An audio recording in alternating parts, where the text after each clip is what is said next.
जुल्म जब बढ़ जाए तो बगावत कर देनी चाहिए। इस वीडियो को देखें, मोटिवेशन मिलेगा। धन्यवाद। एक शाम जब संध्या घर पर अकेली थी, पुलिस की 4 गाड़ियों ने उसके घर को घेर लिया।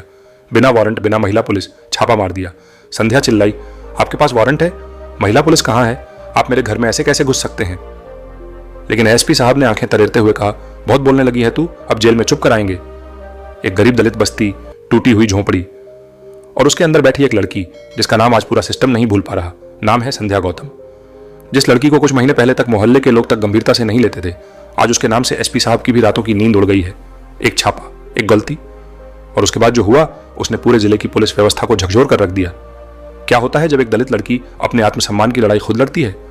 जब वो एसपी को खुलेआम डांटती है, जब वो कहती है, एसपी हो या सीएम, कोई भी हो, अगर मेरी इज्जत से खेलने की कोशिश की तो कोर्ट में घसीटूंगी, जेल भेजूंगी। संध्या गौतम का जन्म उत्तर प्रदेश के एक छोटे से गांव में हुआ। बस्ती की गलियों में कीचड़ था और घर की छत पर टपकती बूंदें।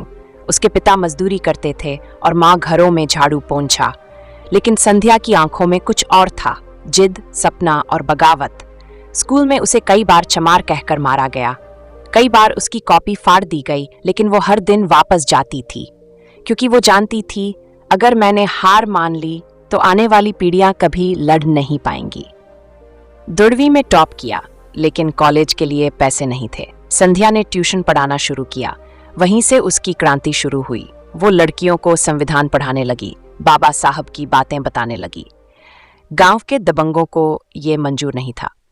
संध्या गौतम का नाम जब गांव के हर घर में लिया जाने लगा तो कुछ लोग घबरा गए। वहां के एमएलए का बेटा एक केस में फंसा था और संध्या ने उसकी शिकायत महिला आयोग में भेज दी थी। अब एमएलए के कहने पर एसपी ने एक झूठा मामला बना दिया। एक शाम जब संध्या घर पर अकेली थी, पुलिस की 4 गाड़ियों ने उसके घर को घेर लिया। बिना वारंट, बिना महिला पुलिस, छापा मार दिया। संध्या चिल्लाई, आपके पास वारंट है? महिला पुलिस कहाँ है? आप मेरे घर में ऐसे कैसे घुस सकते हैं?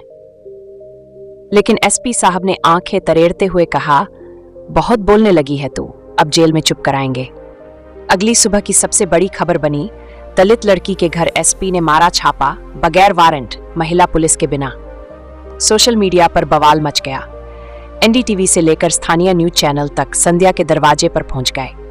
लेकिन जो सबसे बड़ी बात थी वो ये, संध्या की चुप्पी नहीं, उसकी गरजती आवाज।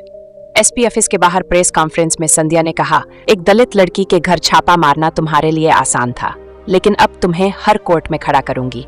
तुम्हारा हर अधिकारी मुझसे माफी मांगेगा। मैं एसपी पर मानहानि का केस करूंगी, मानसिक उत्पीड़न का केस करूंगी, और अगर मुझे कुछ हुआ तो इसका जिम्मेदार प्रशासन होगा। पूरा सिस्टम कांप गया। डीएम से लेकर आईजी तक संध्या के घर पहुंचने लगे।